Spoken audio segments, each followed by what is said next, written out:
श्रीमद् भागवत महापुराण चतुर्थ स्कंद 17वां अध्याय।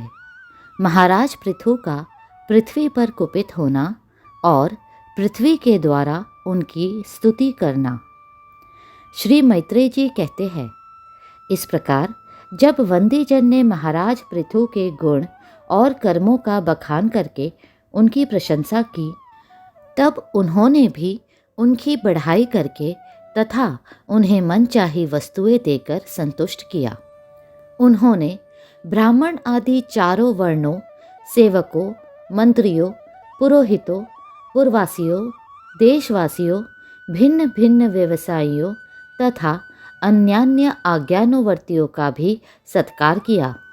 विदुर जी ने पूछा, ब्राह्मण, पृथ्वी तो अनेक रूप धारण कर सकती है, उसने गौ का रूप ही क्यों धारण किया? और जब महाराज पृथु ने उसे दूहा तब बछड़ा कौन बना और दूहने का पात्र क्या हुआ? पृथ्वी देवी तो पहले स्वभाव से ही ऊंची नीची थी, उसे उन्होंने समतल किस प्रकार किया? और इंद्र उनके यज्ञ संबंधी घोड़े को क्यों हर ले गए? ब्रह्म ज्ञानियों में श्रेष्ठ भगवान सनत कुमार जी से ज्ञान और विज्ञान प्राप्त करके वे राजर्षि किस गति को प्राप्त हुए? पृथु रूप से सर्वेश्वर भगवान श्री कृष्ण ने ही अवतार ग्रहण किया था। अतः पुण्य कीर्ति श्री हरि के उस पृथु अवतार से संबंध रखने वाले जो और भी पवित्र चरित्र हो, वे सभी आप मुझसे कहिए। मैं आपका और श्री कृष्णचंद्र का बड़ा अनुरक्त भक्त हूँ।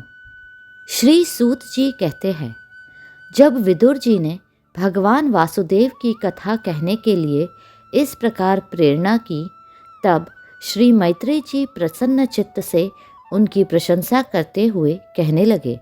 श्री मैत्रेय जी ने कहा, विदुर जी, ब्राह्मणों ने महाराज पृथु का राज्याभिषेक करके उन्हें प्रजा का रक्षक उद्घोषित किया।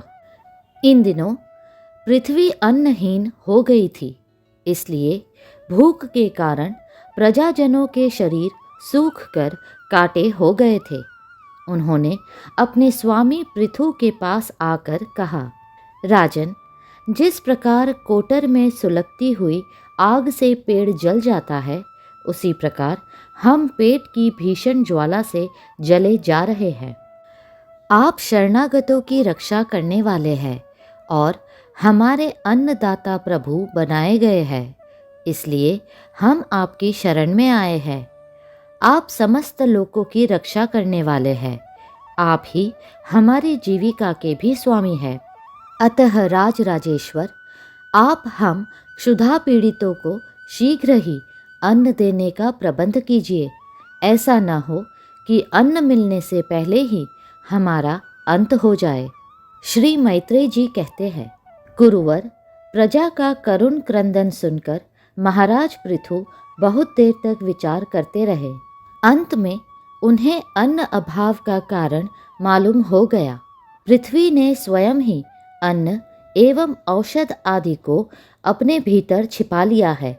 अपनी बुद्धि से इस बात का निश्चय करके उन्होंने अपना धनुष उठाया और त्रिपुर विनाशक भगवान शंकर के समान अत्यंत क्रोधित होकर पृथ्वी को लक्ष्य बनाकर बाण चढ़ाया। उन्हें शस्त्र उठाए देख पृथ्वी कांप उठी और जिस प्रकार व्याध के पीछा करने पर हरिणी भागती है, उसी प्रकार वह डरकर गौ का रूप धारण करके भागने लगी। यह देखकर महाराज पृथु की आंखें क्रोध से लाल हो गई। वे जहाँ जहाँ पृथ्वी गई, वहाँ वहाँ धनुष पर बाण चढ़ाए उसके पीछे लगे रहे। दिशा विदिशा, स्वर्ग, पृथ्वी और अंतरिक्ष में जहाँ जहाँ भी वह दौड़ कर जाती, वहीं उसे महाराज पृथु हथियार उठाए अपने पीछे दिखाई देते। जिस प्रकार मनुष्य को मृत्यु से कोई नहीं बचा सकता, उसी प्रकार उसे त्रिलोकी में वेन पुत्र पृथु से बचाने वाला कोई भी न मिला। तब वह अत्यंत भयभीत होकर दुखित चित्त से पीछे की ओर लौटी और महाभाग पृथु जी से कहने लगी, धर्म के तत्व को जानने वाले शरणागत वत्सल राजन, आप तो सभी प्राणियों की रक्षा करने में तत्पर है। आप मेरी भी रक्षा कीजिए। मैं अत्यंत दीन और निरपराध हूँ। आप मुझे क्यों मारना चाहते हैं? इसके सिवा आप तो धर्मज्ञ माने जाते हैं, फिर मुझ स्त्री का वध आप कैसे कर सकेंगे? स्त्रियां कोई अपराध करे तो साधारण जीव भी उन पर हाथ नहीं उठाते, फिर आप जैसे करुणामय और दीन वत्सल तो ऐसा कर ही कैसे सकते हैं? मैं तो एक सुदृढ़ नौका के समान हूँ। सारा जगत मेरे ही आधार पर स्थित है। मुझे तोड़कर आप अपने को और अपनी प्रजा को जल के ऊपर कैसे रखेंगे? महाराज पृथु ने कहा, पृथ्वी, तू मेरी आज्ञा का उल्लंघन करने वाली है। तू यज्ञ में देवता रूप से भाग तो लेती है, किंतु उसके बदले में हमें अन्न नहीं देती। इसलिए आज मैं तुझे मार डालूंगा। तू जो प्रतिदिन हरी हरी घास खा जाती है और अपने थन का दूध नहीं देती, ऐसी दुष्टता करने पर तुझे दंड देना अनुचित नहीं कहा जा सकता। तू ना समझ है, तूने पूर्व काल में ब्रह्मा जी के उत्पन्न किए हुए अन्न आदि के बीजों को अपने में लीन कर लिया है और अब मेरी भी परवाह न करके उन्हें अपने गर्भ से निकालती नहीं। अब मैं अपने बाणों से तुझे छिन्न भिन्न कर तेरे मेदे से इन क्षुधातुर और दीन प्रजाजनों का करुण क्रंदन शांत करूंगा। जो दुष्ट अपना ही पोषण करने वाला तथा अन्य प्राणियों के प्रति निर्दय हो, वह पुरुष, स्त्री अथवा नपुंसक कोई भी हो, उसका मारना राजाओं के लिए न मारने के ही समान है। तू बड़ी गर्वीली और मदोन्मत्ता है। इस समय माया से ही यह गौ का रूप बनाए हुए है। मैं बाणों से तेरे टुकड़े टुकड़े करके अपने योग बल से प्रजा को धारण करूंगा।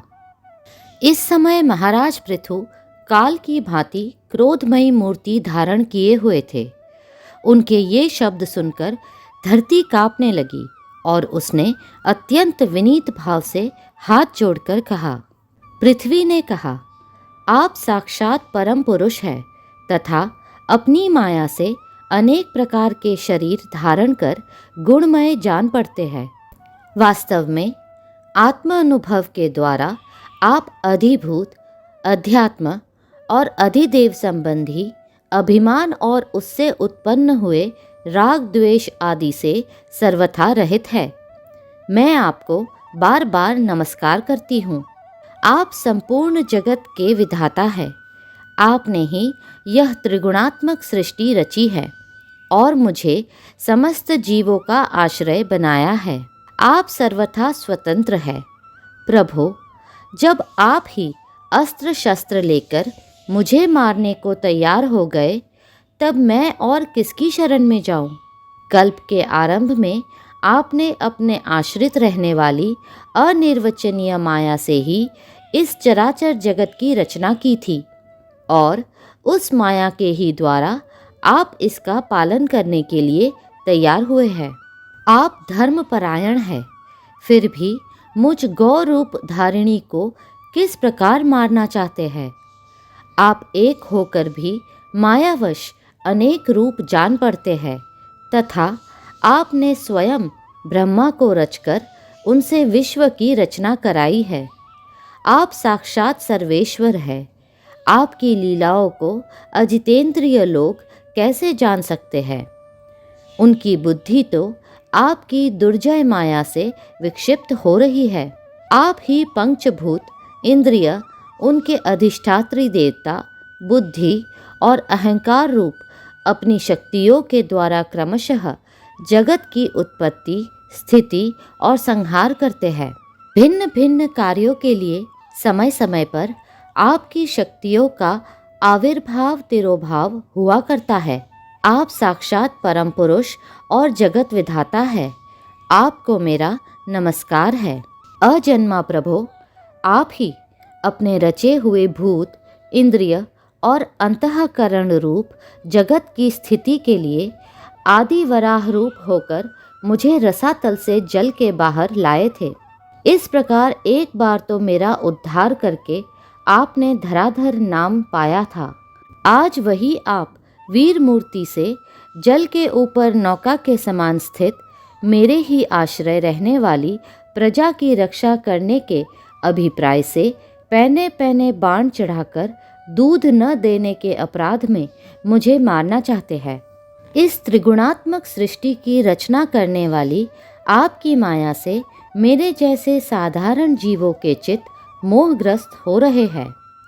मुझ जैसे लोग तो आपके भक्तों की लीलाओं का भी आशय नहीं समझ सकते, फिर आपकी किसी क्रिया का उद्देश्य न समझे तो इसमें आश्चर्य ही क्या है।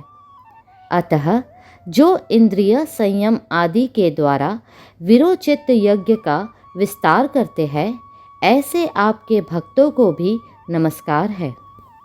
अगला अध्याय शीघ्र ही साझा होगा। कृपया करके लाइक, सब्सक्राइब और शेयर करें। हरे कृष्णा कृष्णा कृष्णा